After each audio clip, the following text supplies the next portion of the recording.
من يهده الله فلا مضل له ومن يضلله فلا هادي له وأشهد أن لا إله إلا الله وحده لا شريك له وأشهد أن محمدا عبده ورسوله أرسله بالحق بشيرا ونذيرا وداعيا إلى الله بإذنه وسراجا منيرا أما بعد فإن خير الحديث كتاب الله وخير الهدي هدي محمد صلى الله عليه وسلم وشر الأمور محدثاتها وكل محدثة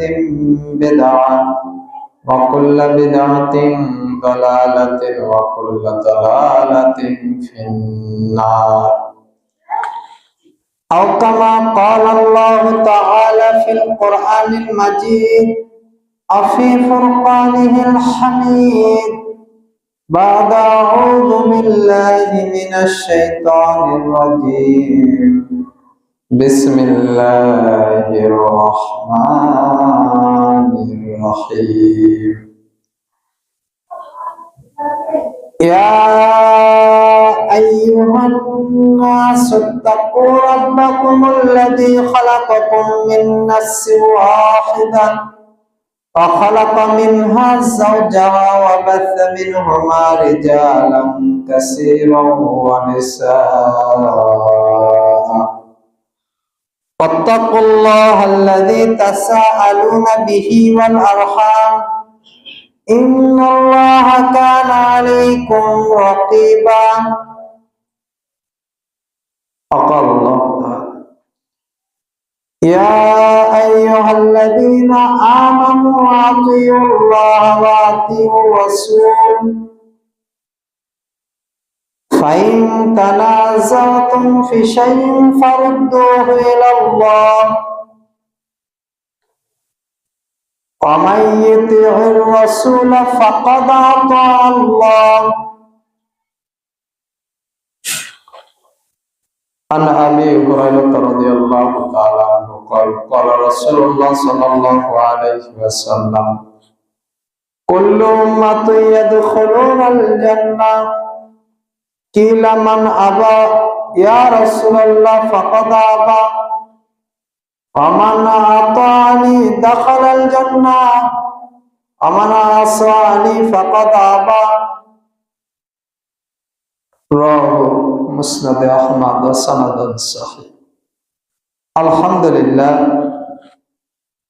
যাবতীয় প্রশংসা গুণগান সিফতাসানা সিজদা শুকরিয়া সেই মহামহিয়ান গরিয়ান আল্লাহ সুবহানাহু ওয়া তাআলার দরবারে যে আল্লাহ সুবহানাহু ওয়া তাআলা সুস্থ শরীরে জুমা মসজিদে এসে 2 রাকাত সালাত আদায় করার তৌফিক দান করলেন। সে রব্বে কারীমের দরগাহে শুকরিয়া জ্ঞাপন করে বলি আলহামদুলিল্লাহ। সালাত এবং তাসলিম শান্তি বর্ষিত হোক নবী মুহাম্মদুর রাসূলুল্লাহ সাল্লাল্লাহু আলাইহি ওয়াসাল্লামের প্রতি, যার দেখানো পথ এবং পদ্ধতির মধ্যে রয়েছে মানব জাতির জন্য ইহকালীন সফলতা এবং পরকালীন মুক্তি। সে নবীর উপরে দরুদ সালাম শান্তির পারিধারা বর্ষিত হোক। সাল্লাল্লাহু আলা নবিয়ানা মুহাম্মদ আল্লাহুম্মা সাল্লি আলাইহি আল্লাহুম্মা বারিক আলাইহি। সম্মানিত দিনী মুসলিম ভাই, জবানিকার আড়ালে মা এবং ভগ্নীগণ, আজকের জুমার সংক্ষিপ্ত আলোচনার বিষয়বস্তু সুন্নাতের মর্যাদা। সুন্নাতের মর্যাদা সম্পর্কে সংক্ষেপে আলোচনা করে পেশ করে শেষ করব। আমা তৌফিক ইল্লা বিল্লাহ আলাইহি তাওয়াক্কালতু ওয়া ইলাইহিল ইউনিব। আল্লাহুম্মা আমিন।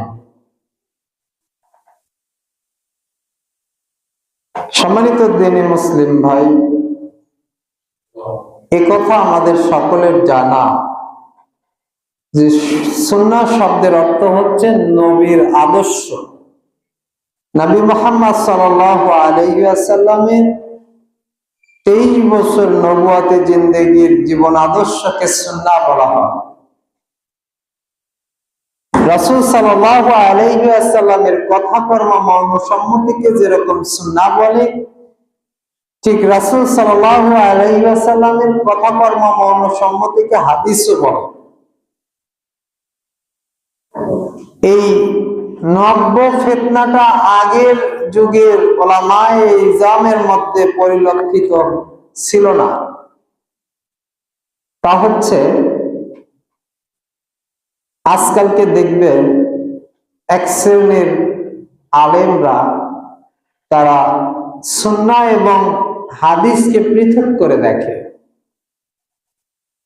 অথচ আজ থেকে 200-300 বছর আগের ওলামা যারা ছিল,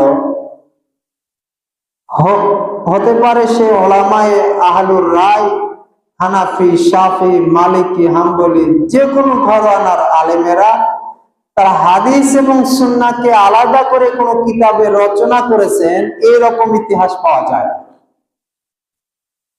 কিন্তু আজকে দেখবেন যারা মাইকওয়ালা, মাইক নিয়ে বসে পড়েছে, তারা ওই হাদিসকে এবং সুন্নাহকে আলাদা করতে চায়। তারা বলে যে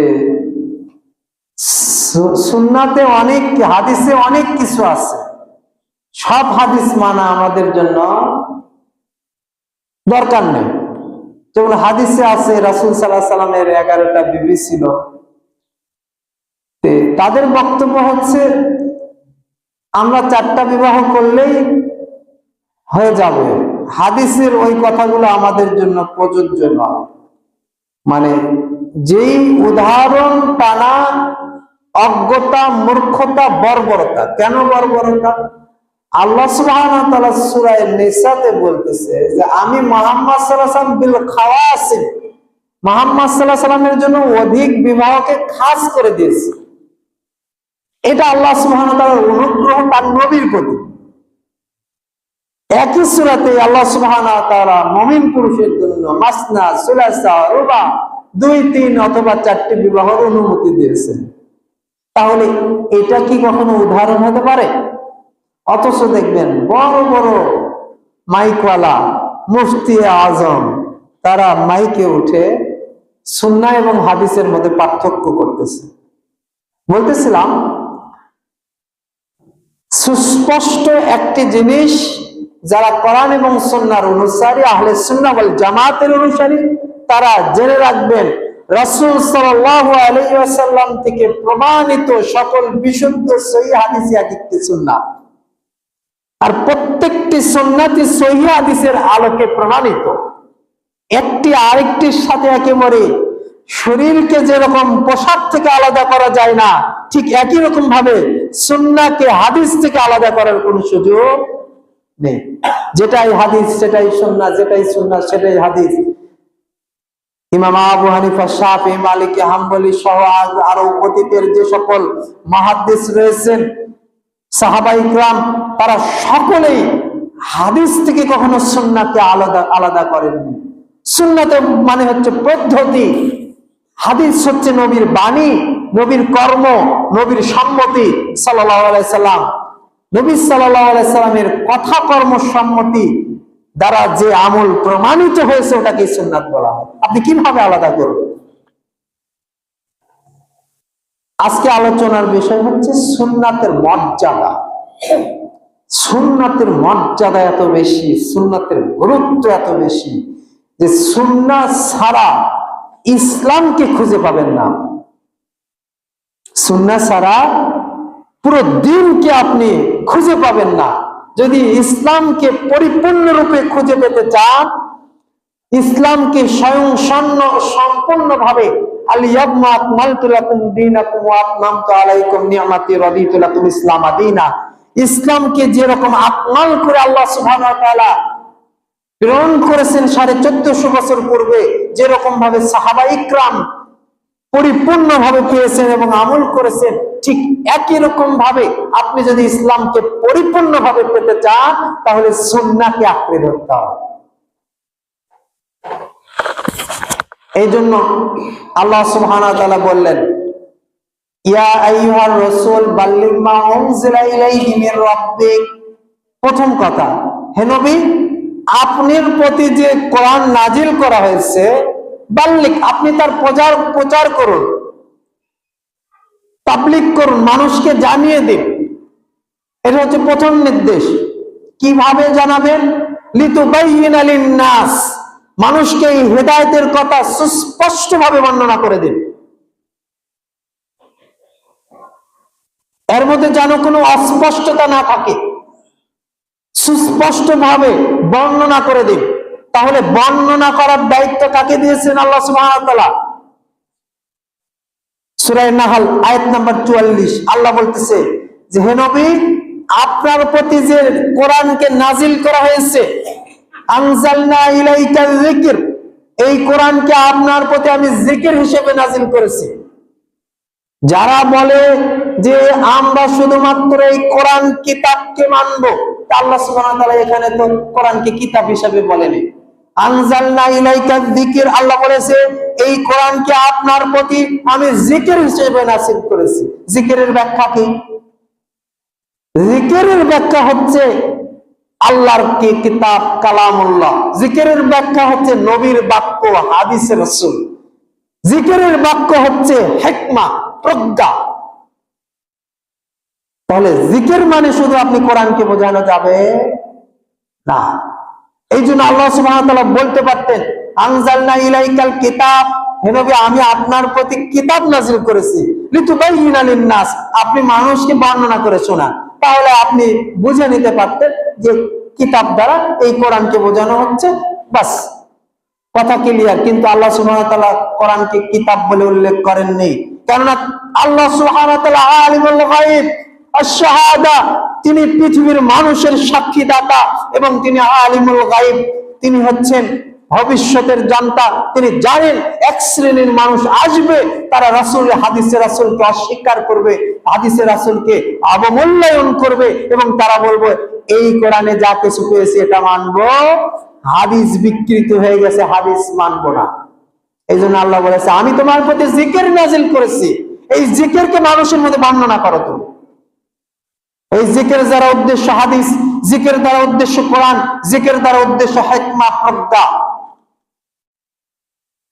আল্লাহ নবী সাল্লাল্লাহু আলাইহি ওয়াসাল্লাম কোরআনকে আংশিক ব্যাখ্যা করেছেন নাকি পরিপূর্ণ ব্যাখ্যা করেছেন? কি মনে হয়? কোরআনের কোন আয়াতকে আল্লাহ রাসূল সাল্লাল্লাহু আলাইহি ওয়াসাল্লাম কি গোপন করেছেন, নাকি কোরআনের যে ৬২৩৬টি আয়াত সবগুলোই বলেছেন? ১১৪টি সূরার প্রতিটি সূরায় আল্লাহ নবী সাল্লাল্লাহু আলাইহি ওয়াসাল্লাম ব্যাখ্যা করে মানব জাতির জন্য ব্যাখ্যাকারী হিসেবে তাকে প্রেরণ করা হয়েছে। প্রতিটি সূরা, প্রতিটি আয়াত, প্রতিটি শব্দের ব্যাখ্যা নবী মুহাম্মদ সাল্লাল্লাহু আলাইহি ওয়াসাল্লাম করে দিয়ে গিয়েছেন। সুবহানাল্লাহ। এখন যদি কেউ এসে বলে যে তরিকা ধরতে হবে, কি ধরতে হবে? তরিকা, চিশতিয়া, সাবেরিয়া, মুজাদ্দিদিয়া, নকশবন্দিয়া, আছে না? 4টা তরিকা। এই 4টা তরিকা ধরতে হবে। তাহলে এই 4টা তরিকার কথা মুহাম্মদ সাল্লাল্লাহু আলাইহি ওয়াসাল্লাম কি কোন হাদিসে বলেছেন যে শোনো সাহাবা সঙ্গী সাথীগণ, আমার পরে 4টা তরিকা আসবে, সেই 4টা তরিকা তোমরা মানবা, বা আমার পরে 4টা মাযহাব হবে? আজকে যারা মাযহাবের ঠিকাদারি নিয়েছে, তাই না, মাযহাবের ঠিকাদারি নিয়ে ইমাম আবু হানিফার মাযহাবের দোহাই দিয়ে তারা মাতুরিদি মাযহাবকে ফলো করে। মানে আকীদায় তারা মাতুরিদি আর মাসলাকে হানাফি। কথা বুঝেননি? যারা এদেশে বলতেছে আল্লাহ সর্বত্র বিরাজমান, এটা মাতুরিদি আকীদা। ইমাম আবু হানিফার আকীদা ছিল আল্লাহ আসমানের উপরে, আরশের উপরে রয়েছে। ইমাম আবু হানিফা বলেছে যে ব্যক্তি এই কথা বিশ্বাস করবে না যে ইমাম আল্লাহ সুবহানাহু ওয়া তাআলা আসমানের উপরে রয়েছে, আরশের উপরে রয়েছে, সে কাফের। তাহলে এই দেশের লোকেরা এদেশের হানাফি মাযহাবের ভাইরা আলেম ওলামারা তারা মাতুরিদি আকীদাতে বিশ্বাস করে আকীদার ক্ষেত্রে, আর মাসলাকে নেই তারা হচ্ছে হানাফি। মানে ইমাম আবু হানিফা নাবিকে হাত বাঁধতে বলেছে, ওই জন্য আমি হানাফি।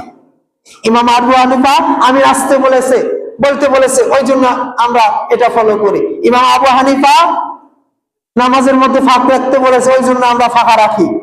মানে মাসলাকে হানাফি এরা, আকীদাতে এরা কখনো আশারি মাতুরিদি আকীদায় এই হানাফিরা বিশ্বাস করে। আপনি খোঁজ নিয়ে দেখুন, ইমাম আবু হানিফার আকীদার সাথে এদেশের হানাফিদের আকীদার বিন্দু মাত্র মিল নেই, আসমান এবং জমিন ফারাক। তারা আশারি এবং মাতুরিদি আকীদাতে বিশ্বাস করে এবং মাসলাকে হানাফি। এখন আপনি আকীদাই হচ্ছে আশারি মাতুরিদি আর মাসলাকে হানাফি, তাহলে আপনি কি পূর্ণাঙ্গ হানাফি হতে পেরেছেন? বলতেছিলাম, তাহলে কি আসলো? মাযহাব 4টি আসলো, আবার 4টি মাযহাবের মধ্যে হানাফি মাযহাবের মধ্যে আবার 4 ভাগ হলো, চিশতিয়া, সাবিরিয়া, মুজাদ্দিদিয়া, নকশবন্দিয়া হলো। আবার এর মধ্যে 2 দল হলো, দেওবন্দি বেরলভী, তাই না? আছে না? বেরলভী হানাফি আর দেওবন্দি হানাফি। তাহলে এই যে এত দল উপদলে বিভক্ত হলো, নবী সাল্লাল্লাহু আলাইহি ওয়াসাল্লাম কি এই কথাগুলো বলেছিলেন যে তোমাদের পরে এরকম বিভক্তি হবে, 4টা হবে, তার মধ্যে তোমরা 4টা ফরজ মানবা, 4টাকে ফরজ বলবা আর 1টাকে মানবা, তাই না? যারা বলতেছে 4 মাযহাব 4 ফরজ, তাহলে 5 ওয়াক্ত নামাজ যদি ফরজ হয় তাহলে 1 ওয়াক্ত পড়লে কাজ হবে।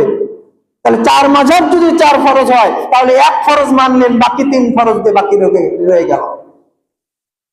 কিংভূত কিমাকার চিন্তা চেতনা মাওলানা সাহেবরা বড় বড় মঞ্চে উঠে বক্তব্য দিচ্ছে মাযহাব মানা ফরজ, কমপক্ষে 1টি মাযহাব মানতে হবে, 4 মাযহাব মানা ফরজ, কিন্তু 1টি মাযহাব মানতে হবে, বাকি 3 মাযহাব বাদ।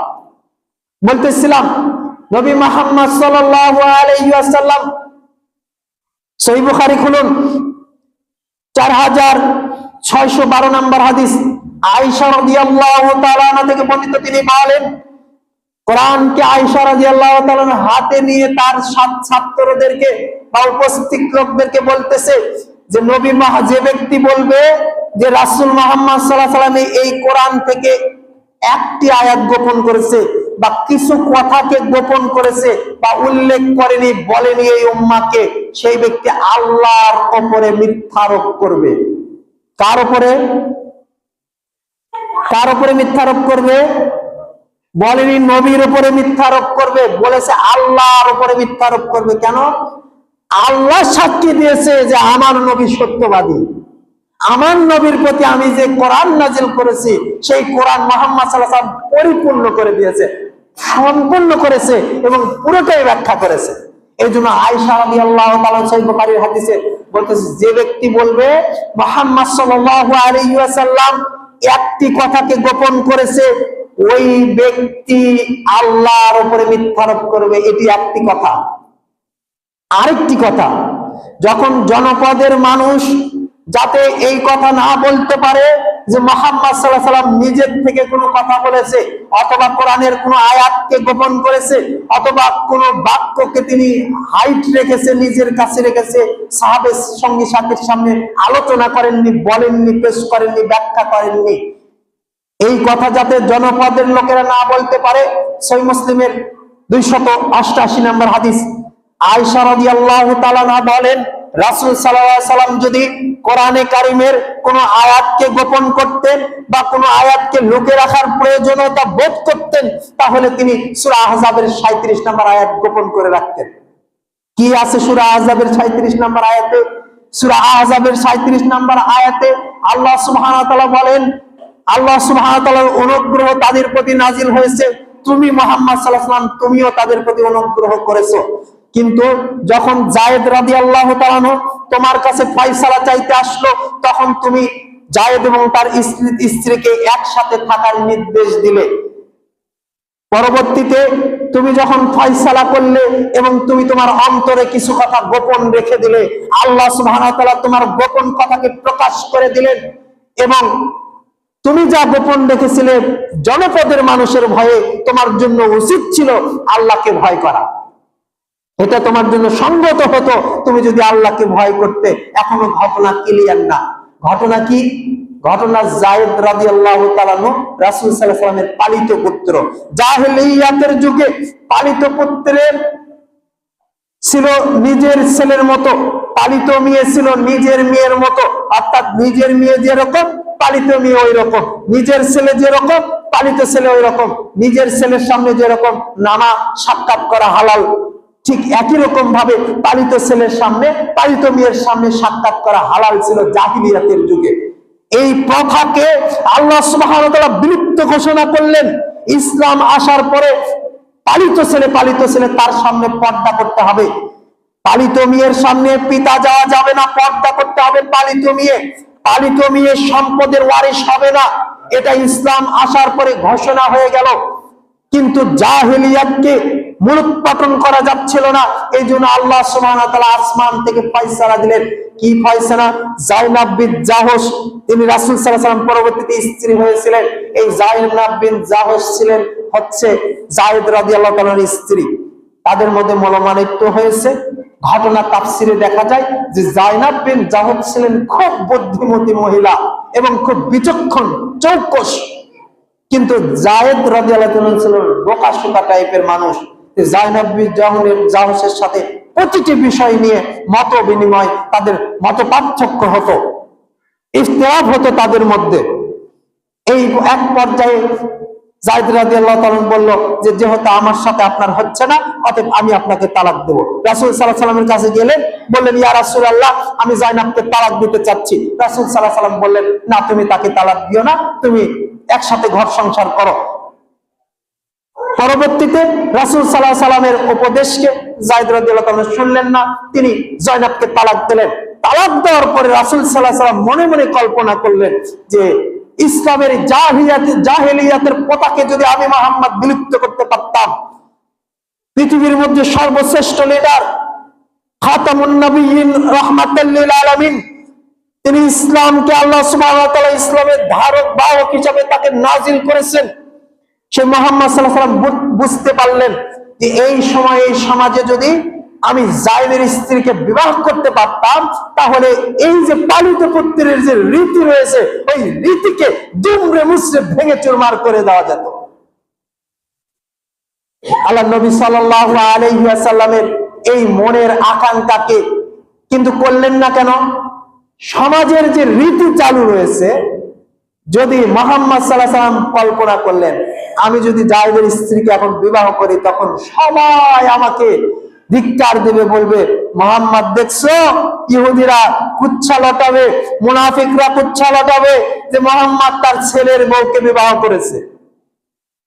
অথচ আল্লাহ সুবহানাহু ওয়া তাআলা বলেছে মুহাম্মদ কোন পুরুষের পিতা নয়, মুহাম্মদ কোন পুরুষের পিতা না। মুহাম্মাদের তো কোনো ছেলে সন্তানই নেই। আর ছেলে সন্তান আছে, যেগুলো হয়েছে ছোটবেলায় মারা গেছে, 4টা শুধুমাত্র মেয়ে। রাসূল সাল্লাল্লাহু আলাইহি ওয়াসাল্লাম খুব চাচ্ছিলেন যে সমাজে এই কৃষ্টি কালচারকে ভেঙে দুমড়ে মুচড়ে চুরমার করে দিবেন, কিন্তু সামাজিক দায়বদ্ধতার কারণে, সমাজের মানুষের চাপে বা সামাজিক চাপে তিনি এই কাজ করতে পারলেন না। সূরা আহজাবের 37 নম্বর আয়াত নাজিল হয়ে গেল, মুহাম্মদ তুমি যদি এই ব্যাপারে আল্লাহকে বেশি ভয় করতে তাহলে ভালো হতো, মানে তুমি যদি বিবাহ করে নিতে এটাই তোমার জন্য বেশি ভালো হতো। কিন্তু এখন আল্লাহ তোমাকে নির্দেশ দিচ্ছে তুমি তোমার যায়েদের স্ত্রীকে বিবাহ করার জন্য, তালাক দিয়েছে, হালাল হয়ে গেছে তোমার জন্য। আর যায়েদ তোমার অনুজাত সন্তানও না। ছোটবেলাতে যায়েদের মা যায়েদকে নিয়ে এসে বলেছে মুহাম্মদ সাল্লাল্লাহু আলাইহি ওয়াসাল্লাম আমি ইসলাম গ্রহণ করেছি, এই ছেলেটাও ইসলাম গ্রহণ করলো, অতএব আমি যেহেতু মুসলিম আমার ছেলেও মুসলিম, অতএব আপনার কাছে রেখে দেন, লালন পালন করেন, আপনার কাছে রেখে দেন খাদিম হিসাবে। রাসূল সাল্লাল্লাহু আলাইহি ওয়াসাল্লাম তাকে ছোটবেলাতে ছেলের মতো করে আদর স্নেহ দিয়ে ভালো লালন পালন করে বড় করেছে। এটা ছিল মূল ঘটনা। এটা কেন বললাম? সহিহ মুসলিমের 288 নম্বর হাদিস, আয়েশা রাদিয়াল্লাহু তাআলা বলতেছে যে রাসূল সাল্লাল্লাহু আলাইহি ওয়াসাল্লামকে যদি কোনো আয়াতকে গোপন রাখতো, তাহলে এই আয়াতকে গোপন রাখতো, যেহেতু এটা রাসূল সাল্লাল্লাহু আলাইহি ওয়াসাল্লামের ত্রুটি, তার অন্তরের কথাগুলো আল্লাহ সুবহানাহু ওয়া তাআলা আসমান থেকে প্রকাশ করে দিচ্ছে। এই পর্যায়ে এটা মনে রাখতে হবে যে মুহাম্মদ সাল্লাল্লাহু আলাইহি সাল্লাম দ্বীনের কোনো কথাকে গোপন করে নাই। তাহলে শরীয়তের সব কথা স্পষ্ট। আল্লাহ নবী সাল্লাল্লাহু আলাইহি সাল্লাম কি বলেছে? মারির দাঁত দিয়ে অচিরেই তোমরা ফিতনার সময় দেখতে পারবে। বিন নওয়াজাস, তোমার মারির দাঁত দিয়ে তোমরা দুইটি জিনিস হাতে ধরবে। কি? কিতাবুল্লাহ ও সুন্নাতে রাসূলুল্লাহ, নবীর হাদিসকে এবং আল্লাহর কিতাবকে। কোথায়? মাযহাবকে আঁকড়ে ধরার কথা তো বলেন নাই। চিশতিয়া, সাবেরিয়া, নকশবন্দিয়া তরিকাকে তো আঁকড়ে ধরার কথা বলেন নাই। অমুক পীর, তমুক পীর, এই পীর, সেই আউলিয়া, ওই গাউস, ওই কুতুব, এদেরকে তো আঁকড়ে ধরার কথা বলেন নাই। বোঝা গেল যে পৃথিবীর মানুষ একমাত্র হুদাল্লিন নাস, হেদায়েত পাবে এই কোরআনের মাধ্যমে। যতদিন পর্যন্ত তারা কোরআনকে আঁকড়ে ধরবে, হাদিসে রাসূলকে আঁকড়ে ধরবে, সমস্ত বাতিল পীরদেরকে, সমস্ত বাতিল তরিকাকে বাদ দিয়ে কেবলমাত্র কোরআন এবং সুন্নাহকে আঁকড়ে ধরতে পারবে, তখনই তারা ইহদিনাস সিরাতাল মুস্তাকিমের পথে চলতে পারবে। এর বাইরে যারা গিয়েছে তারা পথভ্রষ্ট হয়েছে, তারা গোমরাহ হয়েছে, এবং এই গোমরাহি যদি মৃত্যু পর্যন্ত থেকে যায় তাহলে কাল কিয়ামতের ময়দানে এদেরকে গোমরাহি মুখের উপরে টেনে হিঁচড়ে আল্লাহ সুবহানাহু ওয়া তাআলা জাহান্নামে নিক্ষেপ করবে কোরআন এবং সুন্নাহকে পরিত্যাগ করার কারণে।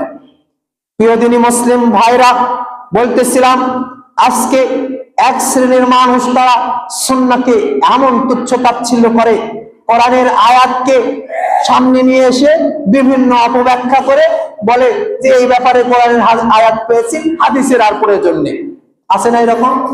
বলছি এই ব্যাপারে কোরআনের আয়াত পেয়েছি, হাদিসের প্রয়োজন নেই, কোরআন যা বলেছে তাই মানবো। চলুন, কোরআনের আয়াতের আম ব্যাখ্যা যদি করে মানুষ, তাহলে কি পদস্খলন হতে পারে, কি বিভ্রান্ত হতে পারে, মানুষের বিপদ কত বেশি হতে পারে। কয়েকটি আয়াত যদি আপনার সামনে পেশ করি তাহলে আপনি বুঝতে পারবেন। 1 নম্বর আয়াত, সূরা মাইদার 37 নম্বর আয়াত, 38 নম্বর আয়াত। মহান আল্লাহ সুবহানাহু ওয়া তাআলা এখানে বলেন, ওয়াস-সারিকু ওয়াস-সারিকাতু ফাকতাউ আইদিহিমা, যে তোমরা পুরুষ চোর এবং নারী চোরের হাত কেটে দাও। কোরআনের আম আয়াত, যে তোমরা পুরুষ চোর এবং নারী চোরের কি করো? হাত কেটে দাও। এখন আপনি বাগান থেকে ফল চুরি করেছে, ধরেন 1 কেজি পেয়ারা চুরি করেছে, অথবা আপনার 1 কেজি গম চুরি করেছে, অথবা আলু চুরি করেছে, অথবা অন্য কিছু আম চুরি করেছে, হাত কেটে দিবেন? হাত যদি কাটেন, কতটুকু কাটবেন? একবারে পুরো হানার কাছ থেকে কেটে দেবেন, নাকি কোনো এর কাছে কাটবেন, না কবজির কাছে কাটবেন? সমস্যা আছে না? আছে কিনা? আপনি যদি বলেন কোরআন বলেছে আস-সারিকু ওয়াস-সারিকাতু আইদিহিমা, পুরুষ চোর নারী চোরের হাত কেটে দাও, চোর ধরা পড়েছে হাত পুরোটাই কেটে দাও, হবে? সমস্যা বেঁধে যাবে। যারা বলেছে কোরআনের আয়াত আমাদের জন্য যথেষ্ট, তারা যুগে যুগে পথভ্রষ্ট হয়েছে এবং মানুষের প্রতি অবিচার করেছে। তাহলে হাত কাটতে হবে কতখানি, বা কি পরিমাণ সম্পদ চুরি করলে হাত কাটতে হবে? এই জায়গায় এসে আপনাকে হাদিসের দ্বারস্থ হতে হবে। নবী সাল্লাল্লাহু আলাইহি সাল্লামের বাণীর উপরে আপনাকে মোকাবেক্ষী হতে হবে। যতক্ষণ পর্যন্ত মুহাম্মদ সাল্লাল্লাহু আলাইহি সাল্লাম থেকে কোনো ব্যাখ্যা পাওয়া যাবে না, ততক্ষণ পর্যন্ত আপনি যদি কোনো রায় দেন তাহলে আপনি হবেন বাতিল রায়দাতা। মুহাম্মদ সাল্লাল্লাহু আলাইহি সাল্লাম কি রায় দিলেন? সহিহ বুখারী খুলুন, 1616 নম্বর হাদিস, 1612 নম্বর হাদিস।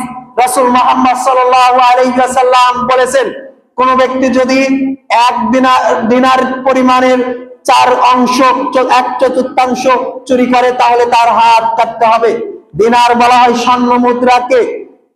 1 দিনার যদি আপনি ধরেন 2 ভরি ওজন, তাহলে এই 2 ভরি ওজনের যে অর্থ সম্পদ, এই অর্থের 4 ভাগকে 1 ভাগ করে যদি কেউ চুরি করে তাহলে তার হাত কাটতে হবে। হাদিস থেকে সুস্পষ্ট ফয়সালা পাওয়া গেল। আরো কি ফয়সালা?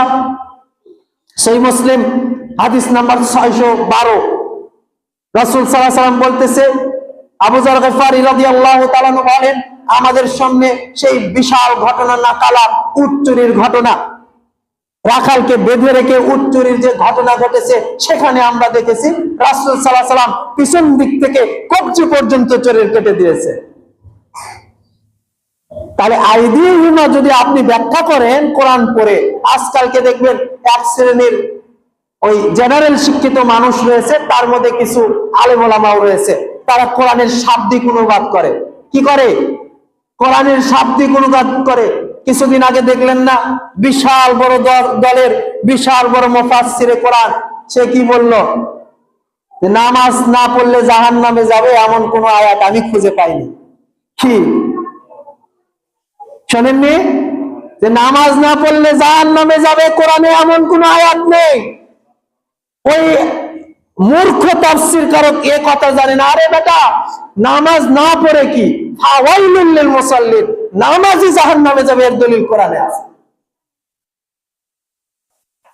সূরা মাউনে নেই যে ওই সকল মুসল্লিদের জন্য জাহান্নাম, ওয়াইল নামক জাহান্নাম, যারা নামাজে আল্লাযিনা হুম আন সালাতিহিম সাহুন, তারা নামাজে হচ্ছে উদাসীন। সে বক্তা বলতেছে যে বেনামাজি জাহান্নামে যাবে, এই কথা কোরআনে নেই। কথা বুঝতে পেরেছেন কি? মানে এরা শাব্দিক অনুবাদ করে কোরআনের, এরা তাফসীর নেয় না, হাদিসে রাসূল নেয় না। বেশিরভাগ ক্ষেত্রে আহলে কোরআন যারা রয়েছে তারা দেখবেন এই সকল আয়াত এভাবে আম ভাবে বর্ণনা করে। তাদের কাছে প্রশ্ন করবেন যে আল্লাহ যে বললেন হাত কাটতে, আইদিহিমা, পুরুষ চোর আর নারী চোরের হাত কেটে দাও, কতটুকু কাটবেন? কোরআনে তো এই কথা বলা নেই যে হাত কি কবজি পর্যন্ত কাটবেন, নাকি এই হানা পর্যন্ত কেটে দিবেন, না কোনই পর্যন্ত কেটে দিবেন, এটা তো নেই। তাহলে বোঝা যাচ্ছে আল্লাহ সুবহানাহু ওয়া তাআলার আয়াতকে আল্লাহ সুবহানাহু ওয়া তাআলা নাজিল করেছেন এবং ব্যাখ্যা দাতা হিসেবে মুহাম্মদ সাল্লাল্লাহু আলাইহি ওয়াসাল্লামকে নাজিল করেছেন, প্রেরণ করেছেন। মুহাম্মদ সাল্লাল্লাহু আলাইহি ওয়াসাল্লাম যে ব্যাখ্যা দিবে ওই ব্যাখ্যা আপনাকে নিতে হবে। আরেকটা আয়াত চলেন, সূরা নিসার মধ্যে আল্লাহ সুবহানাহু ওয়া তাআলা বললেন, সূরা মাইদাতে বললেন 6 নম্বর আয়াত, যে ফামসাহু বিওয়াজুহিকুম ওয়া আইদিয়াকুম, যদি তোমরা কখন স্ত্রী সহবাস করার পরে পানি না পাও তাহলে তোমরা মাটি দ্বারা মাসা করো, ফামসাহু, মাসা করো, বিওয়াজুহিকুম ওয়া আইদিয়াকুম, তোমাদের মুখকে এবং হাতকে। এখন আমরা তো ওযু করার টাইমে হাত কোনই পর্যন্ত ধুই, তাই না? ধুই কি না? এখন মাটি দিয়ে কি কোনই পর্যন্ত ধুবো, না কবজি পর্যন্ত মাসাই করব, না কোনই পর্যন্ত মাসা করব? প্রশ্ন আছে না? আল্লাহ সুবহানাহু ওয়া তাআলা আমভাবে বলেছে যে তোমরা যখন পানি পাবে না তখন তোমরা মাসে করো। কি মাসে করো? মুখ মাসে করো আর হাত মাসে করো। এখন হাতকে যদি আপনি হানা পর্যন্ত মাসে করেন হবে? আবার যদি আপনি আকল দিয়ে খাটান যে ওযু করার সময় আমরা তো হাতকে কোনই পর্যন্ত ধুই, তাহলে মাটি দ্বারা এখন কোনই পর্যন্ত মাসে করা যুক্তিযুক্ত? এটা যুক্তিযুক্ত কিনা যে আমরা ওযু করার টাইমে কোনই পর্যন্ত ধুই, তাহলে এখন যদি আমরা কবজি পর্যন্ত মাসা করে হবে? এই নাম হচ্ছে শরীয়ত। আল্লাহ নবী সাল্লাল্লাহু আলাইহি সাল্লাম, সাহাবায়ে কেরাম ভুল করলেন, তারা কোনই পর্যন্ত মাসা করা শুরু করলেন। তায়াম্মুমের আয়াত নাযিল হয়ে গেল, সাহাবীরা ওই যে আগেকার শিক্ষা রয়েছে যে ওযুর সময় কোন পর্যন্ত ধুতে হবে, তারা কি করলো? কোন পর্যন্ত মাসা করা শুরু করলো। রাসূল সাল্লাল্লাহু আলাইহি সাল্লাম বললেন তোমাদের তায়াম্মুমে ভুল হয়েছে। কি ভুল হলো? বলতেছে তোমরা যখন তায়াম্মুম করবে তখন পাক মাটিতে হাত দিয়ে মাটিটা ঝেড়ে ফেলে দিয়ে আগে প্রথমে মুখ মাসাই করবে, এরপরে তোমরা হাতের কবজি পর্যন্ত মাসাই করবে। সুস্পষ্ট ব্যাখ্যা হাদিসে রাসূল থেকে পাওয়া গেল।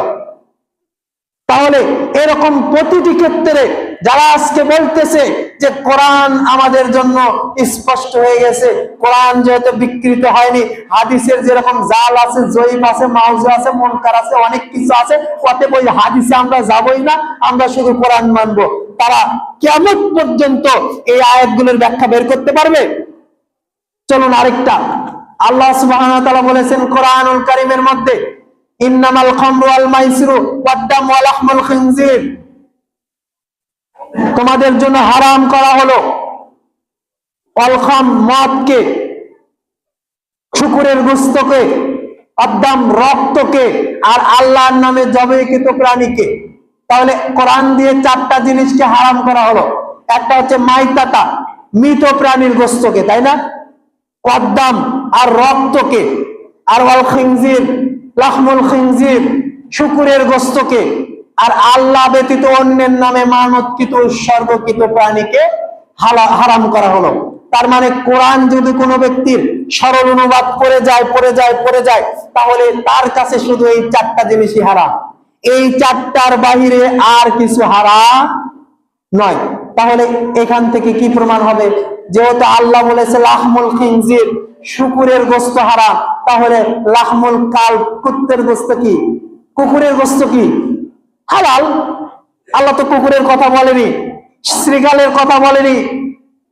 কথা কি বুঝতে পেরেছেন? তাহলে নবী মুহাম্মদ সাল্লাল্লাহু আলাইহি ওয়াসাল্লাম বলেছে যে অবশ্যই তোমাদের উপরে সিওয়াক, নখযুক্ত প্রাণী, হিংস্র প্রাণী এবং গৃহপালিত গাধা তোমাদের জন্য হারাম ঘোষণা করা হলো।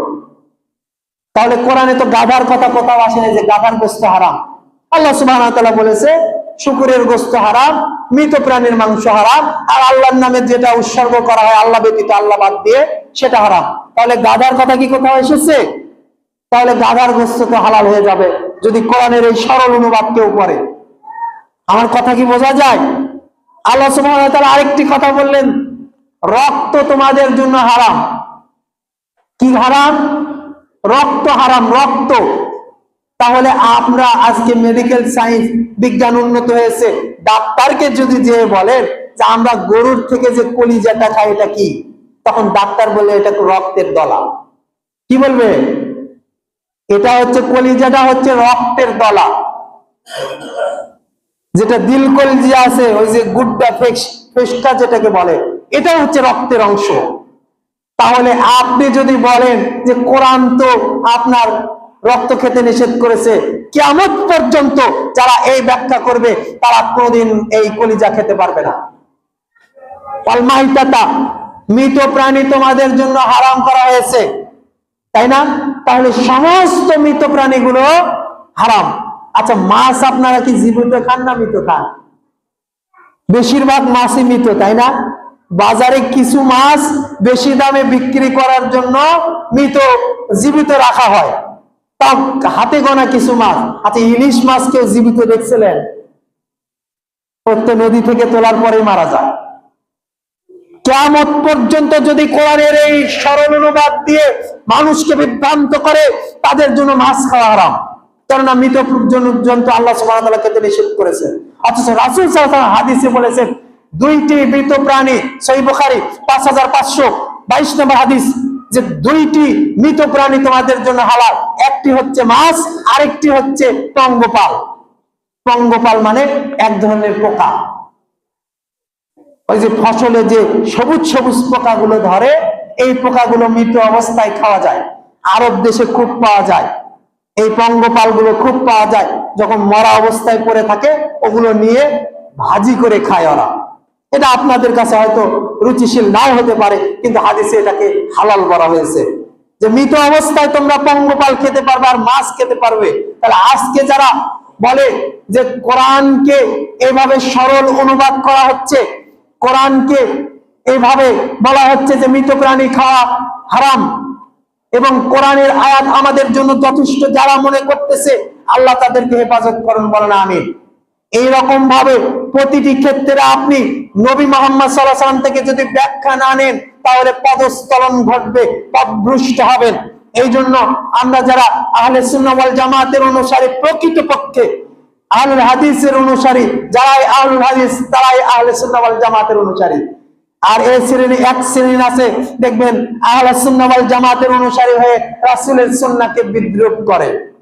আহলে সুন্নাহ ওয়াল জামাতের বড় বিদ্বান হয়ে, আলেম হয়ে, বড় মাসনাদে বসে তারা বলে যে সৌদি আরবে কাজ করতে যে আমিন নিয়ে এসেছে, আর রাফাদাইনকে নিয়ে আর বকে হাত বাঁধাকে নিয়ে মাহফিলের স্টেজে ব্যঙ্গ করে। এরাও বলে আহলে সুন্নাহ ওয়াল জামাতের লোক।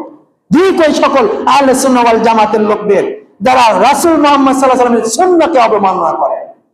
পৃথিবীর জমিনে আহলুল হাদিসরাই সবচেয়ে বড় আহলে সুন্নাহ ওয়াল জামাতের লোক। পৃথিবীর জমিনে আহলুল হাদিসরাই সবচেয়ে বড় সালাফি। পৃথিবীর জমিনে আহলুল হাদিসরাই নবী সাল্লাল্লাহু আলাইহি ওয়াসাল্লামের যোগ্য হাদিসের অনুসারী। সম্মানিত উপস্থিতি হাজিরিন, তাই বলবো আপনারা প্রতিটি ক্ষেত্রে আপনাদের সালাত, আপনাদের সিয়াম, আপনাদের হজ, আপনাদের যাকাত গুলোকে রাসূল সাল্লাল্লাহু আলাইহি সাল্লামের তরিকা ভিত্তিক করে নিন।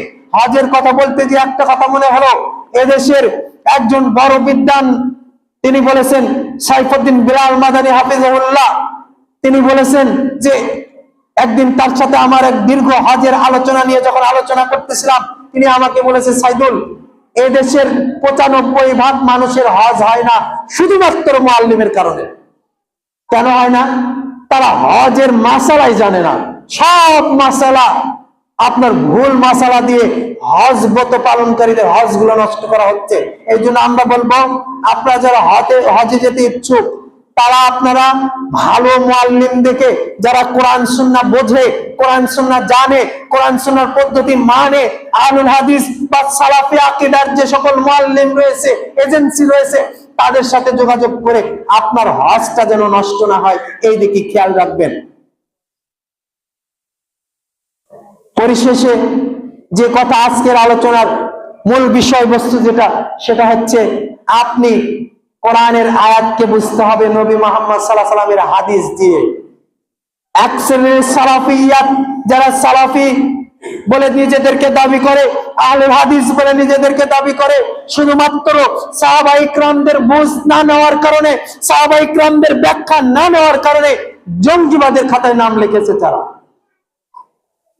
দেখবেন এক শ্রেণীর বড় বড় বক্তা, তাদের কণ্ঠস্বর ভালো, উঁচু গলায় বক্তব্য দেয়, বলছে গোস্তাখে রাসূল যারা, যুবক ভাইরা, গোস্তাখে রাসূল, রাসূলকে যারা অপমানিত করে তাদেরকে যেখানেই পাবে সেখানে হত্যা করে। বড় সালাফি বিদ্বানের কথা আমি বলতেছি, আমাদের মতো ছোটখাটো আলেম নয়, অনেক বড় বিদ্বান তারা, অনেক ইলমের গভীরতা, তারপরেও পদস্খলন ঘটেছে একটা জায়গায় যে সাহাবায়ে ইকরামের বুঝ তারা নেয়নি, নিজেদের মতো করে ব্যাখ্যা করে কোরআন হাদিসকে জনগণের সামনে উপস্থাপন করে। এই জন্য আপনারা যারা উপস্থিত, অনুপস্থিত ব্যক্তিরা রয়েছেন, তাদেরকে উদাত্ত আহ্বান জানাচ্ছি যে আপনারা আপনাদের প্রতিটি ক্ষেত্রে কোরআনের আয়াতকে ব্যাখ্যা করবেন হাদিসের রাসূল দিয়ে। কোরআনের আয়াত পড়লেন, ঠিক আছে, কোরআনের আয়াত মেনে নিলাম, ক্বালু আমান্না আতানা সামিনা ওয়া আতানা, কোরআনের আয়াত শুনলাম, মেনে নিলাম, কিন্তু এই ব্যাপারে রাসূল সাল্লাল্লাহু আলাইহি ওয়াসাল্লাম কি ব্যাখ্যা দিয়েছে, সাহাবায়ে ইকরাম এটা কি বুঝেছে, এই বোধ যখন আপনি নেবেন তখন আপনি হবেন সাহাবায়ে ইকরামদের সেই অনুসারী দল, আপনি হবেন ফিরকাতুন নাজিয়া, হেদায়েতপ্রাপ্ত দল এবং নাজাতপ্রাপ্ত দল। এবং কাল কিয়ামতের ময়দানে নবী মুহাম্মদ সাল্লাল্লাহু আলাইহি ওয়াসাল্লাম এবং সাহাবী সঙ্গী সাথীদের সামনে আপনার অবস্থান হবে, কেননা আপনি সব সময় নবীর কথাকে মূল্যায়ন করেছেন, সাহাবীদের কথাকে এবং তাদের বুঝকে মূল্যায়ন করেছেন। তাই আসুন প্রতিটি ক্ষেত্রে আপনারা এরকম ভাবে রাসূলের আদর্শকে মেনে নেন। আজকে রমজান মাস সামনে, এটা শাবান মাস চলতেছে, গতকালকে শাবান মাসের চাঁদ উঠেছে। আল্লাহ সুবহানাহু ওয়া তাআলা আমাদেরকে রমজান পর্যন্ত হায়াতে তয়্যিবা দান করুন, বলুন আমিন। রমজান মাসের আগে রমজানের যে প্রস্তুতি, শাবান মাসের সিয়াম গুলো থাকার তৌফিক দান করুন। অনেকেই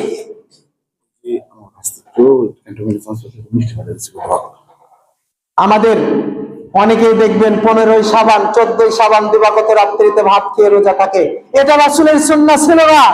আপনারা আহলুল হাদিস আকীদার মানুষ, আপনারা যদি কোরআনের এই সুন্নাহকে মেনে নেন, তাহলে সারা পৃথিবীর মানুষ আপনাদের দেখে শিখবে।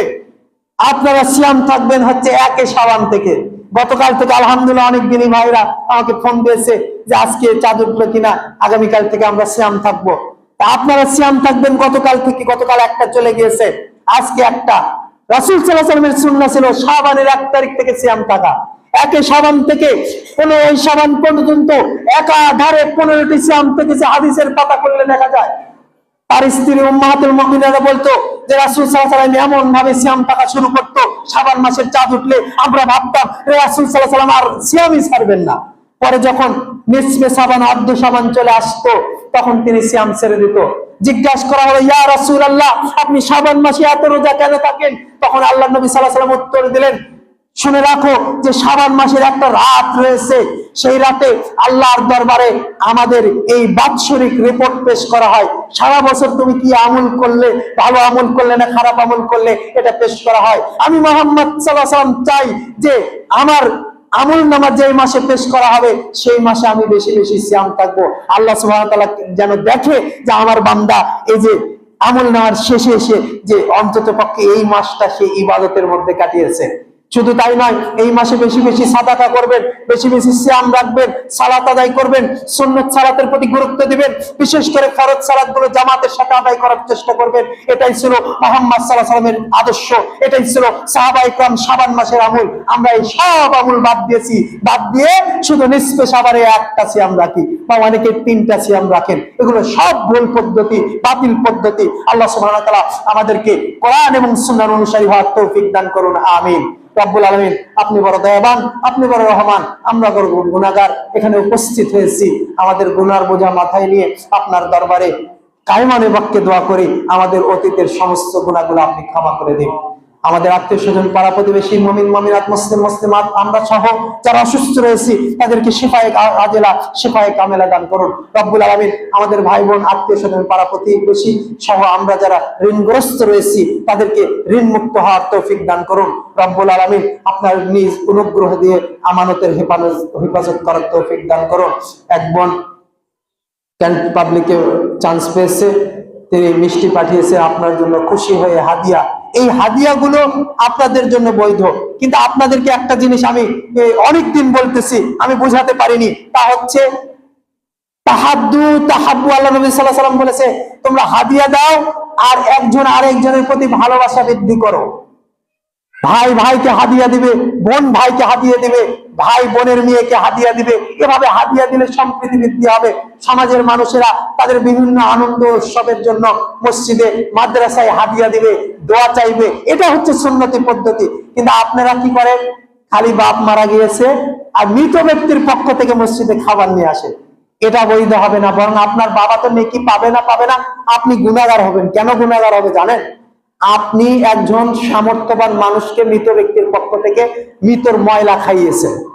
এখন বেচারা আপনি জিলাপি নিয়ে যাচ্ছেন আপনার বাবার নিয়তে, এখন এই দিক দিয়ে আমি ইমাম সাহেব বার হচ্ছি, জিলাপি আপনার হাতে আমার হাতে দিয়েছেন, আমি এখন ওই কি করব? আপনাকে না বললে মন খারাপ করবে, নিয়েছি। এখন জিলাপি আমার খেতে মন চেয়েছে, আমি খেয়েও নিয়েছি, অথচ আমার বাড়িতে খাবার রয়েছে। এটা হচ্ছে মৃতর ময়লা খাওয়া, আর এর দ্বারা আপনিও গুনাহগার হলেন, আমিও গুনাহগার হলাম। কথা কি বুঝতে পেরেছেন? মৃত ব্যক্তির পক্ষ থেকে মসজিদে খাবার নিয়ে আসবেন না। এছাড়া আপনার বাচ্চা হয়েছে, আপনি বিবাহ করেছেন, আমি দেখলাম আপনারা এই এলাকার মানুষ বিবাহ করে মসজিদে খাবার দেন না। ঘটনা কি? রাসূল সাল্লাল্লাহু আলাইহি ওয়াসাল্লামের সাহাবীরা যখন এসে বলতো যে আমরা বিবাহ করেছি, রাসূল সাল্লাল্লাহু আলাইহি ওয়াসাল্লাম বলতেন, বিবাহ করেছে, খাবার কোথায়? মানে যতক্ষণ পর্যন্ত খেজুর না দেওয়া হবে, মিষ্টি মিঠান্ন খাবার না দেওয়া হবে, দোয়া হবে। দোয়া হওয়ার জন্য বিবাহের দোয়া আছে, এই জন্য মিষ্টি খাওয়াতে হবে। কথা কি বুঝতে পেরেছেন? এগুলো সুন্নাহ, এগুলো কি সুন্নাহ। অতএব এই সুন্নাহগুলো আপনারা চালু করবেন সমাজে। আল্লাহ সুবহানাহু ওয়া তাআলা বোঝার তৌফিক দান করুন, আমিন। হাযা মা ইনদানা ওয়া লাকুম ওয়া লাআল্লাকুম তাশকুরুন। ওয়া সাল্লাল্লাহু আলা নাবিয়িনা মুহাম্মদ। সুবহানাল্লাহি ওয়া বিহামদিহি, আশহাদু আল্লা